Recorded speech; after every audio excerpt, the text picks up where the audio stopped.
तो अब आ जाते हैं हमारे चैप्टर नंबर 16 पे, जिसका नाम है माई ओनली क्राई, और देखते हैं किस चीज़ के बारे में। वैसे ही बहुत ही सेंसिटिव टॉपिक के बारे में है कि किसका रोने के बारे में है, तो ऑफ कोर्स कुछ दुख दर्द तो हुआ ही होगा, तो इसलिए रो रहे होंगे। तो लेट्स सी क्या है यहाँ। तो you all know that atom bombs were dropped on the two Japanese cities of Hiroshima and Nagasaki in 1945, of course world war second. और you also know how much destruction, death and sickness this caused. Since that time the world has become a storehouse of very dangerous weapons to become more powerful than other countries and to protect itself from other countries. Each country is buying or building more and more destructive weapons. Do the adults not know the dangers of building and collecting huge amounts of arms and ammunitions? Do they not know that these weapons can destroy the world in which their children will live tomorrow? Here we present a touching appeal for peace by the children of the world. तो ये जो writer हैं, इन्होंने शायद ये खुद अपने बचपन में उन्होंने ये पोइट्री लिखी होगी, या खुद अपने बचपन से उन्होंने पोइट्री लिखी है। तो आई एम नॉट श्योर कि उन्होंने ये पोइट्री कब लिखी है, पर जब भी लिखी है उन्होंने सही में उस चीज़ को, उस दर्द को समझा है। तो यहाँ पे वही बताया गया है कि हिरोशिमा और नागासाकी में जब 1945 में एटम बॉम्ब गिराया गया, उससे पहले कभी लोगों को लगा ही नहीं था कि इतना मास डिस्ट्रक्शन हो सकता है। लोग ऐसे ही मतलब क्या बोलते हैं, पहले वो वर्ल्ड वॉर से थोड़ा रिकवर कर रहे थे कि नहीं, मास डिस्ट्रक्शन हो गया एटम बॉम्ब्स की वजह से। तो लोगों को पता चला कि हम भी, हमारे इतने बड़े दुश्मन हो सकते। वर्ल्ड वॉर यानी क्या, इंसान का दुश्मन है।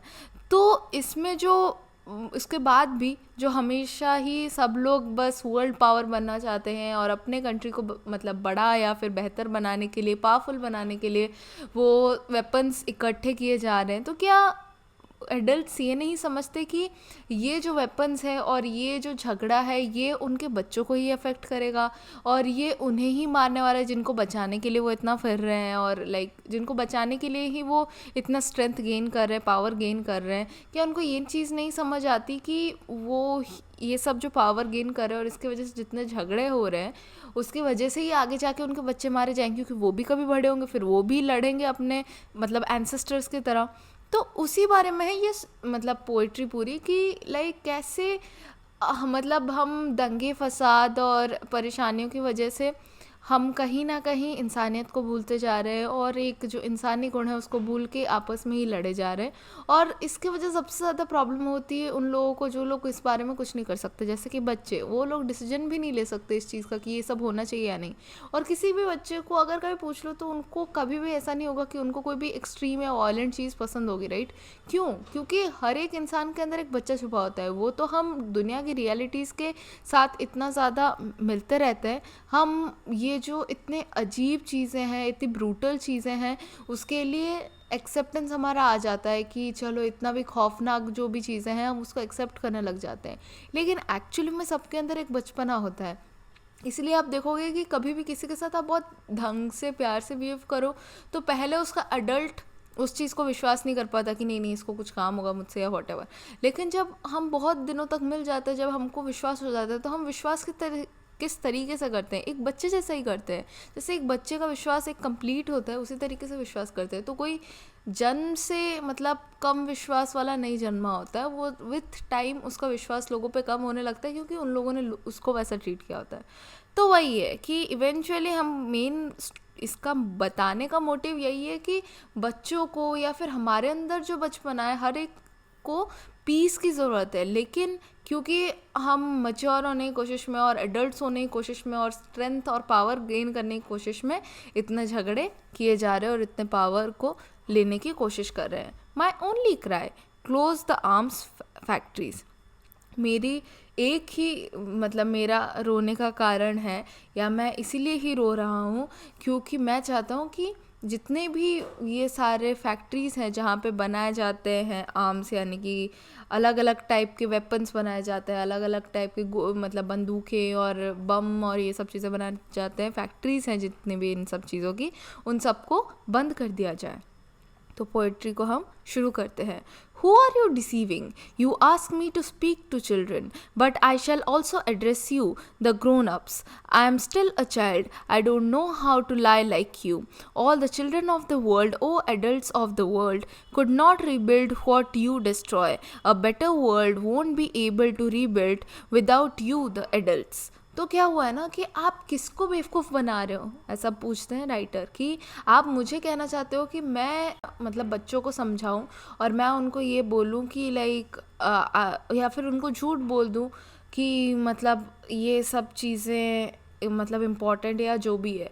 लेकिन मैं कैसे झूठ बोल दूँ, मैं खुद भी आज भी एक बच्चा हूँ और मुझको नहीं समझ आता मैं बड़ों जैसा झूठ कैसे बोल दूँ उन्हें कि ये हमारे अच्छे के लिए, राइट. और सारे बच्चों की तरफ से मैं बड़ों को बोलना चाहता हूँ कि अगर तुम ये सारी चीज़ें जो तबाह किए जा रहे हो उसको हम वापस से नहीं बना पाएंगे और हमारा वर्ल्ड बेटर नहीं हो पाएगा जैसे कि तुम लोगों का है, क्योंकि तुम लोग इसको डिस्ट्रॉय कर दे रहे हो जो तुम्हारे पास आज अच्छा वर्ल्ड है. You know that our cries are useless in a deaf world. तो आप सब जानते हैं, मतलब बच्चों की तरफ से अपील कर रहे हैं ना, तो वो बोल रहे हैं कि आप सब जानते हैं कि हमारा जो इतना सारा रोना है ये यूज़लेस है, इसका कोई मतलब नहीं बनता, इसको कोई भी सुनेगा ही नहीं, क्योंकि ये पूरी दुनिया ही डेफ लोगों की है. मतलब ये सुन के भी अनसुना करने वाले लोगों की दुनिया है और इस अनसुना करने वाली दुनिया में हमारे रोने की आवाज़ कोई नहीं सुन पाएगा. Now my friends, let's not talk to of friendship, peace and fellowship. These words would be spoken by adults. तो अब वो ऐसा सटायर करते हुए बोलते हैं कि दोस्तों हम क्या करते हैं ना, हम दोस्ती और पीस और फेलोशिप की बात नहीं करते क्योंकि हमको तो पता ही नहीं ये सब क्या होता है. मतलब वो सटायर करते हुए बोलते हैं कि हमको तो ये सब क्या पता है, हम लोग इस बारे में बात थोड़ी कर सकते हैं, इन सब चीज़ों के बारे में तो एडल्ट्स को पता है, तो वो बताएंगे इसमें क्या है क्या नहीं. ये सब तो एडल्ट्स की बातें हैं, उनको करने देनी चाहिए, हम लोग छोड़ ही देते हैं इन बातों को. Enough promises, enough waiting.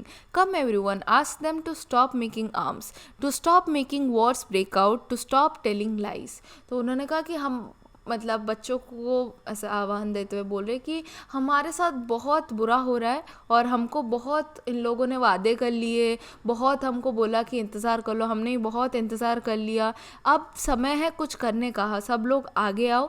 और ये सारे जो लोग बना रहे हैं, इतने सारे वेपन्स बना रहे हैं, आर्म्स बना रहे हैं, अलग अलग तरह के अस्त्र शस्त्र बना रहे हैं, इन सबको हमको ही रोकना पड़ेगा. हमको ये जो झगड़े हो रहे, लड़ाइयाँ हो रही हैं, इतने बड़े युद्ध हो रहे हैं, उनको रोकना पड़ेगा और इन लोगों को झूठ बोलने से भी रोकना पड़ेगा. इतने सारे जो झूठ फैले जा रहे हैं हमको इसको भी रोकना पड़ेगा.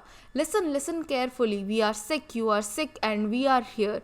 तो उसने कहा कि सुनो, ध्यान से सुनो कि हम यहाँ पे बीमार हैं और वो लोग भी बीमार पड़ रहे हैं और हम सब यहाँ पे आके इस तरीके से पड़े हुए हैं. कहने का तात्पर्य ये है कि कहीं ना कहीं सब कोई सफ़र कर रहा है लेकिन स्टिल कोई इस बारे में कुछ नहीं कर रहा है. ये लोग अभी भी पावर के पीछे भाग रहे हैं या फिर अभी भी कुछ बेटर बनाने की कोशिश कर रहे हैं, मतलब झूठ बोले जा रहे हैं कि ये तो हमारे बेटरमेंट के लिए, पावर के लिए या व्हाटएवर, बट एक्चुअली ये सब हम सबको ही मिलकर तबाह किए जा रहा है.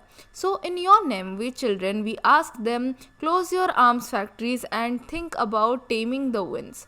तो उन्होंने कहा कि अब मैं इन योर नेम यानी कि मैं बच्चों का नाम लेते हुए और उनके तरफ से बोलते हुए ये कहना चाहता हूँ कि इन आर्म फैक्ट्रीज़ को बंद करो और इसके अलावा तुम ये सोचो कि ये जो हवाएं हैं इनको किस तरीके से रोके जाए. तो हवाएं किस बारे में हैं, राइट.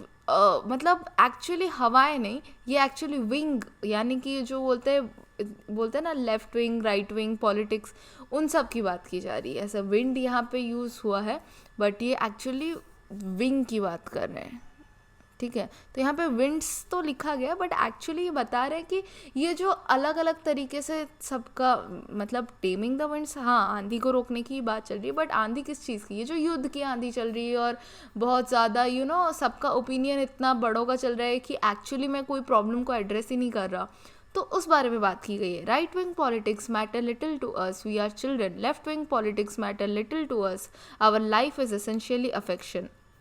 तो क्या है कि राइट विंग पॉलिटिक्स वालों की जो भी आइडियोलॉजी है हमको उससे कोई फ़र्क नहीं पड़ता, लेफ्ट विंग पॉलिटिक्स वालों की जो भी पॉलिसी है, जो भी उनके मैटर है, उससे भी हमको कोई फ़र्क नहीं पड़ता इतना। हमारा काम है सिर्फ प्यार देना, प्यार से रहना, प्यार बांटना। और but through your fault well of dust lies over it. पर क्या होता है ना, क्योंकि तुम लोग एडल्ट्स जो हो वो हमारे ऊपर कहीं ना कहीं इस चीज़ों से पर्दा डाल रहे हो, हमारी आंखों पे पर्दा डाल रहे हो, हमें भी अपने जैसा स्लोली बनाने की कोशिश कर रहे हो, जिसके वजह से तुम्हारी ही गलती है कि हम भी इस तरीके से एडल्ट बनते जा रहे हैं। मतलब हम भी जब बड़े होंगे तो तुम्हारी तरीके के सोच वाले बन जाएंगे। हम प्यार मोहब्बत को और अच्छे से भाईचारे से रहने वाली भावना को भुलाकर तुम्हारे जैसे लड़ाई करने वाले, युद्ध करने वाले, आर्म्स बनाने वाले, एक दूसरे को तबाह कर देने वाले काम करने लग जाएंगे। तो लैला इब्राहिम सेमान ने इस कविता को लिखा है और उन्होंने बहुत समझदारी से ये समझाया है कि देखो बच्चे होते हैं ना, या फिर हमारा जो एक्चुअल बीइंग है, हम जैसे अंदर से हैं, वो बहुत ही रूहानी सा है, बहुत ही प्यारा सा है, बहुत ही प्योर है। लेकिन जब उसके ऊपर परत चढ़ती जाती है ना दुनियादारी की और समाज की, और कह सकते हैं इन युद्ध की वजह से जो हम ट्रॉमा झेलते हैं उस सब चीज़ की, वो जो हमको एडल्ट बना देता है, उसके वजह से ही हम गलत चीज़ों का भी साथ देने लगते हैं। हमको पता है कोई चीज़ गलत है। अभी जैसे कि डिस्क्रिमिनेशन करना, कास्ट, कलर, किसी भी चीज़ के बेसिस पे हो, चाहे लाइक ऐसे युद्ध करना, ये सारी चीज़ें एक्चुअली में तो गलत है। लेकिन आप मतलब लोग यही करते जाते हैं। लोग बच्चों को बोलते हैं कि लड़ाई नहीं करनी चाहिए, लेकिन खुद इतने बड़े बड़े युद्ध हो रहे हैं। तो इसका मतलब क्या है कि हम बड़े होने पे हमारी मैच्योरिटी कहीं ना कहीं ये दुनियादारी के उसमें चंगुल में फंस के हम बदल जाते हैं। तो इसी के साथ होता है हमारा चैप्टर कंप्लीट। आई होप आपको ये अच्छा लगा हो। काफ़ी ऐसे सोच में डालने वाला चैप्टर था कि हमको एक्चुअली में क्या करना चाहिए, किस चीज़ का साथ देना चाहिए, किस चीज़ का नहीं देना चाहिए। आई होप आपको अच्छा लगा हो। मिलते हैं नेक्स्ट वाली वीडियो में।